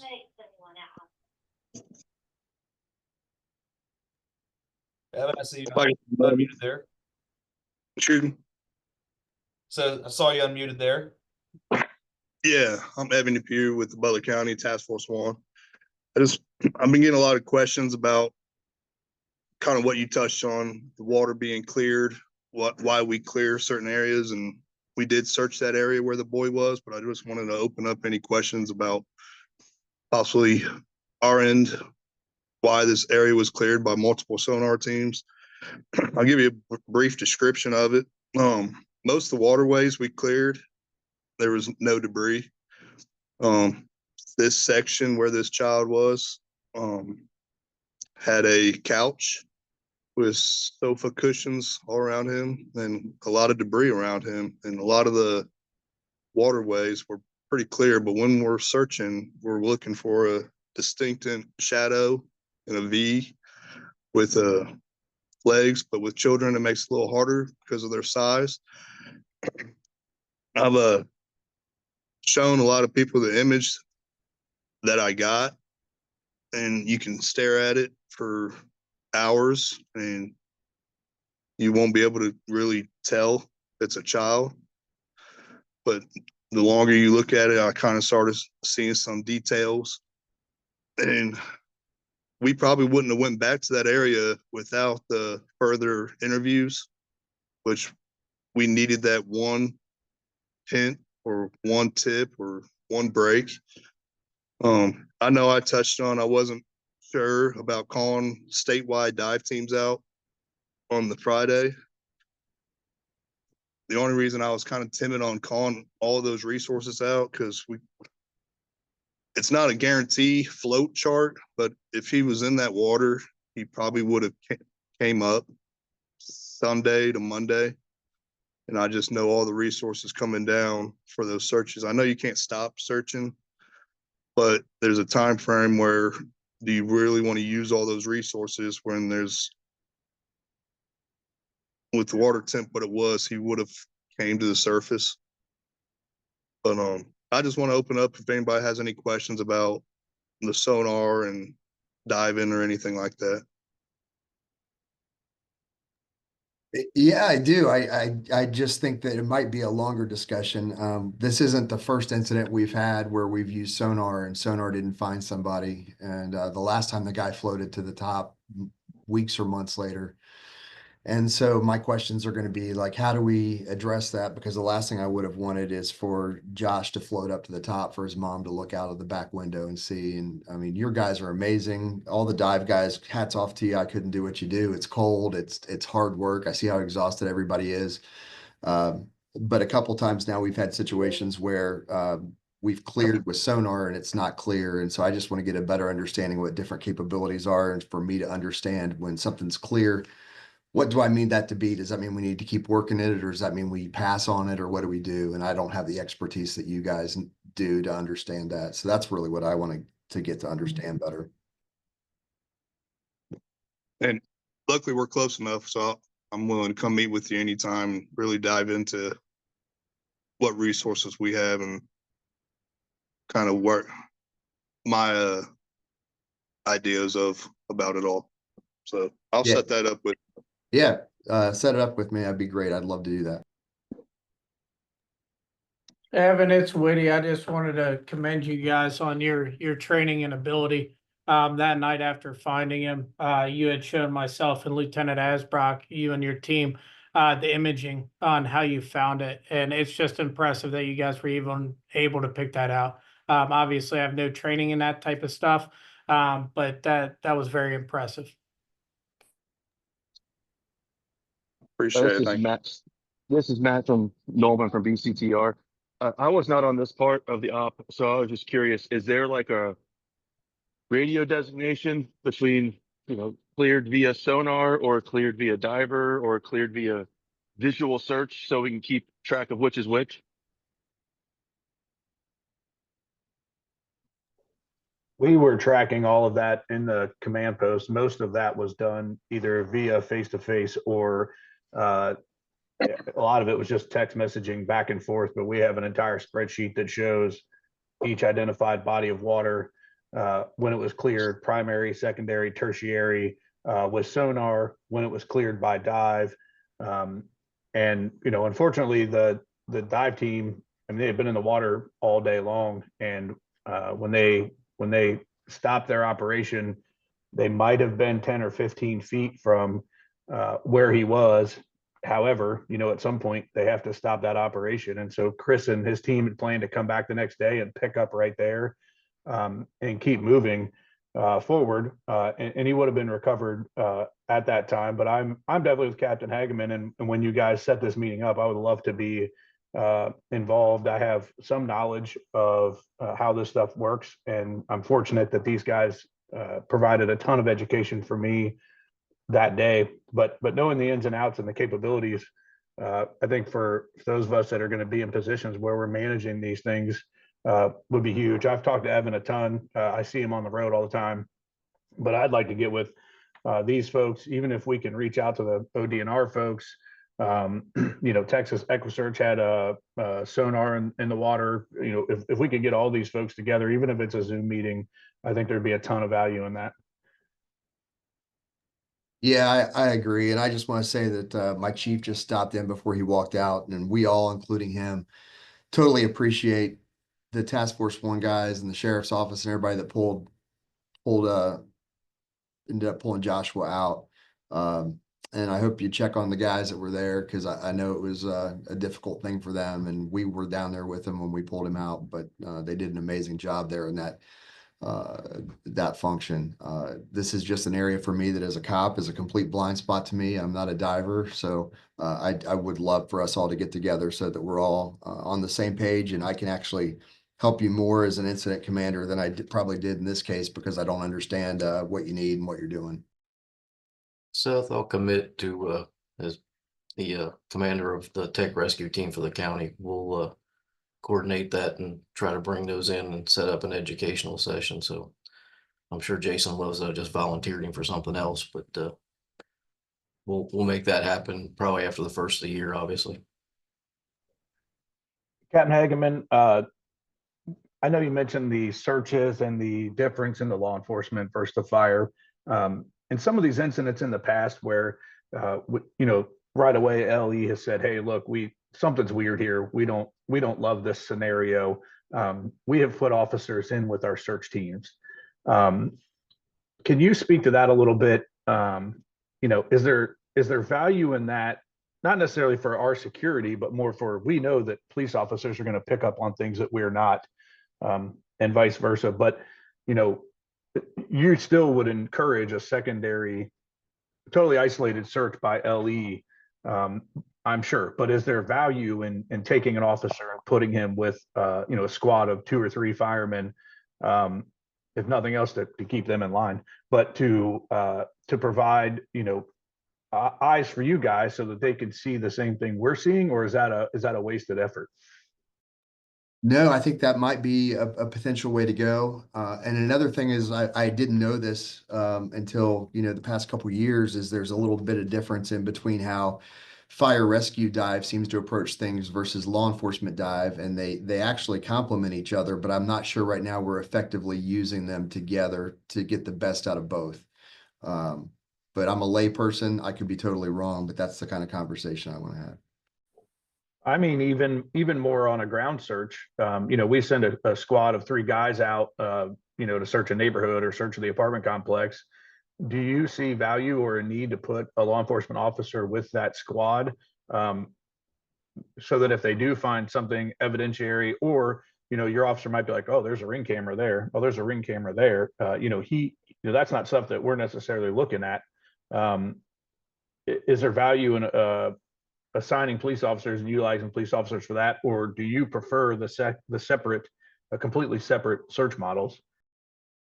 I thought the separate worked pretty well. The issue for us is going to be staffing. So staffing worked out. We were pretty fortunate that we had SWAT training that day. So we had about 35 to 40 officers that were actually working that normally wouldn't have been working, that we're able to recall in.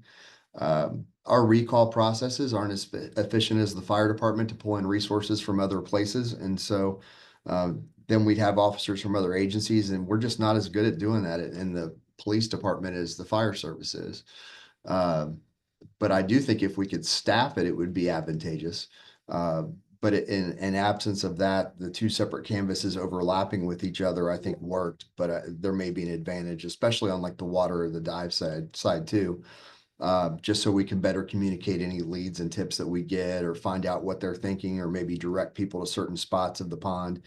Like one example is our original canine that responded. I was told on the scene he tracked to the north and went to Smith Road, which is what led us kind of to the north.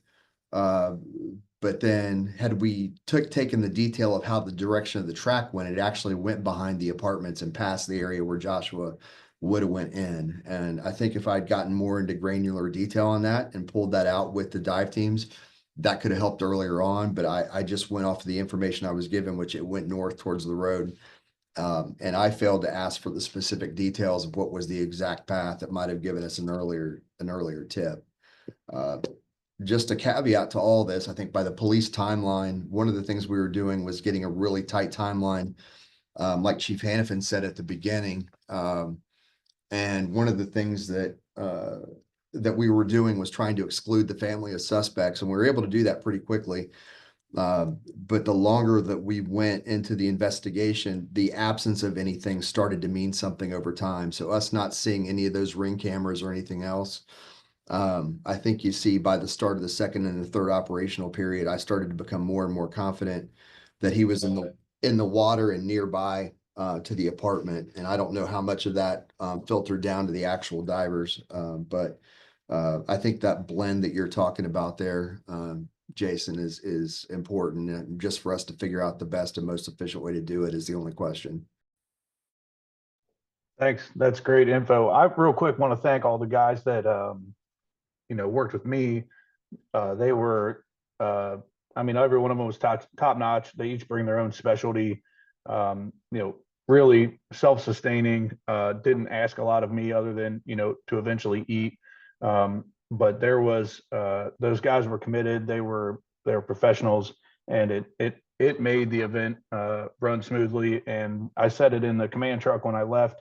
But hats off to you guys. This event would not have ran the way it did many other places. The relationship you guys have worked out together really shined through in this, and being able to be in the command truck and watch police and fire work so well together, which is incredibly rare. It really made the event what it was. For fire to be able to look at a police supervisor and say, "Hey, we need this," and he said, "You got it," and just take care of that stuff.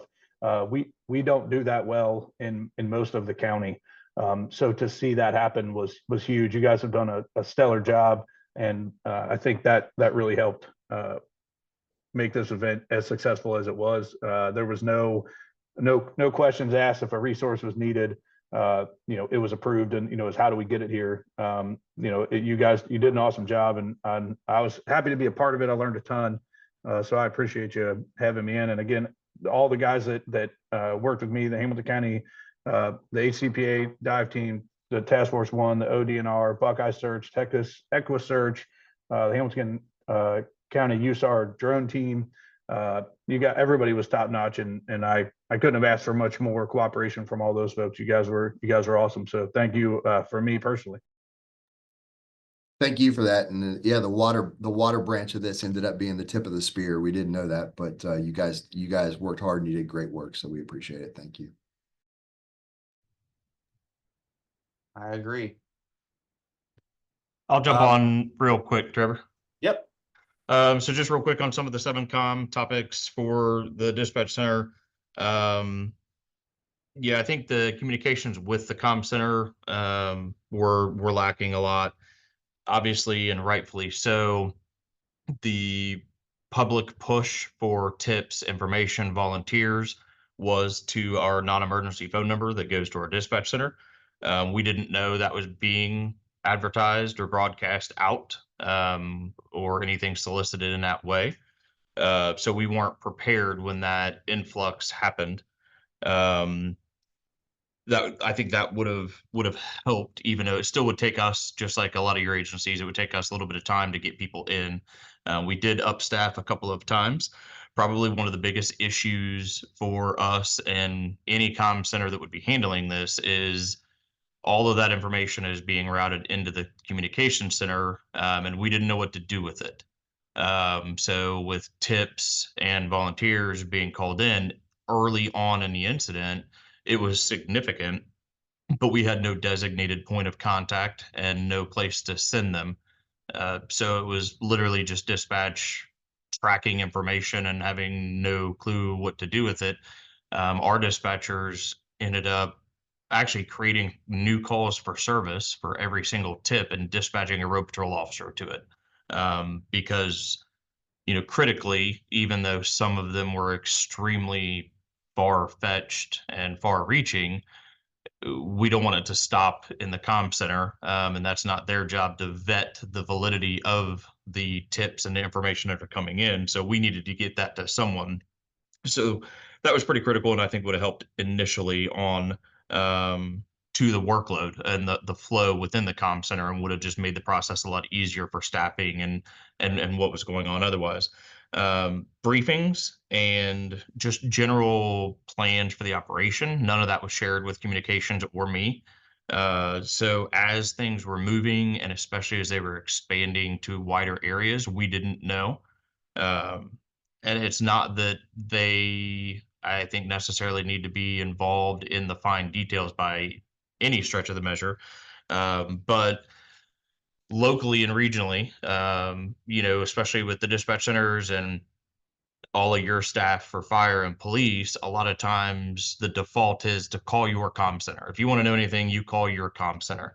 So that's what was happening to my staff, from internal to Westchester and external folks and other comm centers. They're calling us asking for information, what's going on with their crews, and we have no idea. And we also don't necessarily know, even if there's a command established and this primary point of contact, we don't know that that's the right person to direct these inquiries to from other agencies. One of the examples very, very late, I think, as the entire operation was wrapping up for that evening, was City of Fairfield police officer calling our comm center about a utility truck, a fire apparatus in their city that was running, windows down, and no one around it. And apparently it was in a very notorious area for being broken into. We didn't even know that agency. Off the top of my head, I don't remember what agency it was. We didn't know that agency was involved. We didn't know who to contact for that agency. We didn't know who within the operation here to even contact to say, probably don't want to leave a truck full of equipment running with windows down in an area. So it was just that flow for what the dispatch center needed to do for contact, for all the operations, and then just the general knowledge. So the briefing aspect of just being delivered information, not necessarily partaking, because we can't empty our dispatch center to go to briefings. Like I said, we did upstaff a little bit. I bounced around between a couple of different places, between being here in the comm center and at the Mulhauser barn and at the command center one time. And every time I approached anybody and asked what was needed from myself in the ComL role, or our communication center, it was nothing, we're good, which is great if that's the case. And we hope that's the case, that nothing more is needed than what's being done.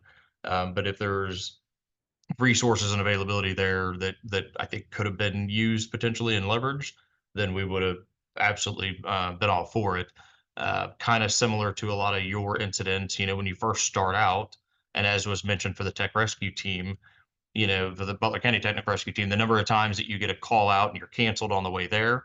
The first couple of staff members or team members start to arrive and the person's found, or whatever the case is. So it always starts with this really, really small aspect, and that's the same in dispatch. It's nothing, there was no indication that it wasn't something we couldn't handle with the staff that was there, up until the point that it had ballooned past that without us knowing. So it's just a little bit of that communication, but I think overall, the coordination between everybody went very well for the size of this incident, from the communications, the different PSAPs and dispatch centers, and radios and everything like that, yes, it's a struggle and can be improved on, but all things considered, I think it did well.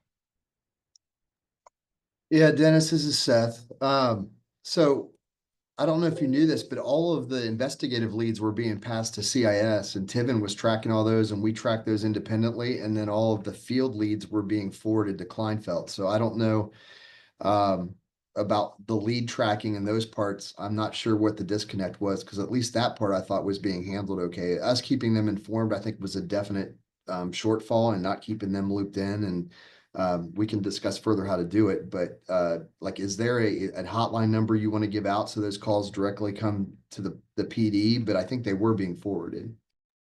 Yeah, and that was, and it was established, but I think it was a couple hours into our number being published. So the calls had already started, and I'd had to go back through the records to see the number of calls for service that were created and assigned to the regular working road patrol. And so that was just part of the initial aspect. But I think it's kind of one of those things that once those were established and once there was a path, that was fantastic and significantly helped the amount of, it didn't reduce, but it gave direction to dispatch and kind of made things easier on them to handle the normal day-to-day stuff that's also happening.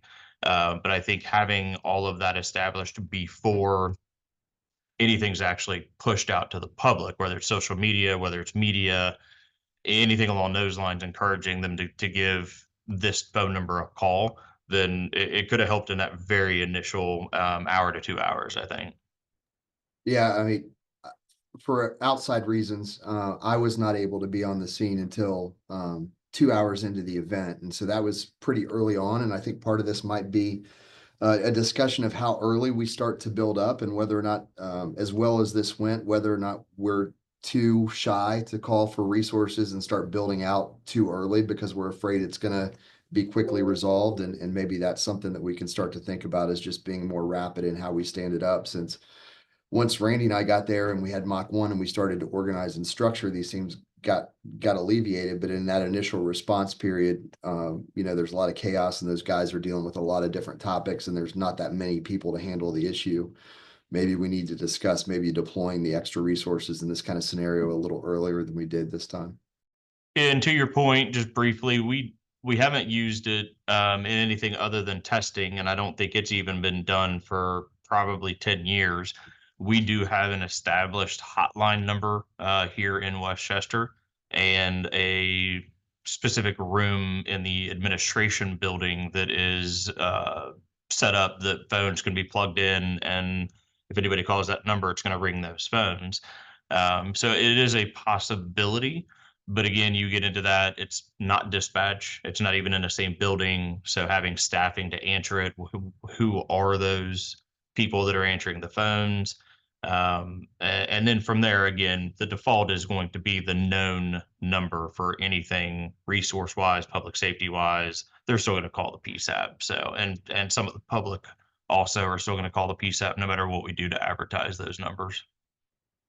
Yeah, and if we could route that in some way to the PD, to CIS, that's where we would probably have the most staffing for these types of events to handle hotline calls.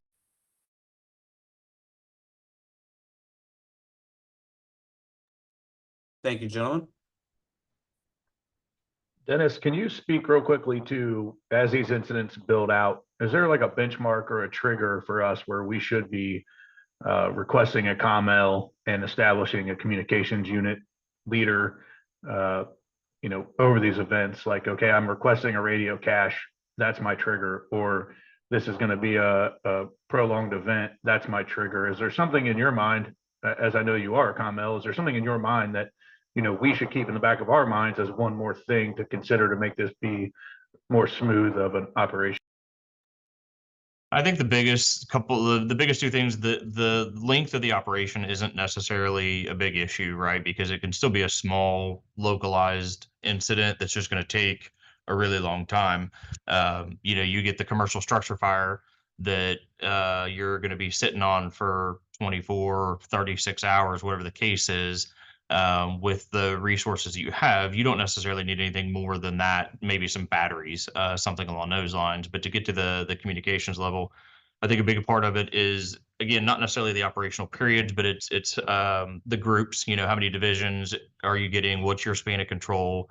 And what is your external involvement, right? Because I know it was mentioned before, but whenever you start getting so many different resources, and as soon as basically, I would say if you look at your radio template and you know that the people you're calling aren't using similar talk groups, then you need to start thinking about it. And the more resources you begin to call that aren't using the talk groups that you use in your radio, the higher that need may become. So when you get into marks, you know, the statewide interop channels, if we're using 700 and 800 megahertz and all of that kind of stuff, I think it really depends on the amount of resources that you're bringing in, which would also be kind of indicated by how many divisions that you're starting to branch out in, where it becomes a little bit more critical. I think it's hard to say as a default you need to start thinking about this, but as soon as your command starts assigning these different divisions, then you're probably going to be bringing in all these outside resources that aren't familiar or don't have the capability, and then it needs to start to become a thought to just help the process. Awesome. Thank you. I'll just call you and ask you. That'll be easier. That works. All right, guys. Well, I just want to close out and say thank you all for all your insight. I was writing stuff down as you were bringing things up. You know, again, the whole goal of this is to learn and grow from it. I think that we did that. We accomplished that goal with plenty of other goals going forward to help manage and make our department safer, more effective, and to continue to deliver the excellent service that we do. My hat's off to every single person that responded or played a role in this incident.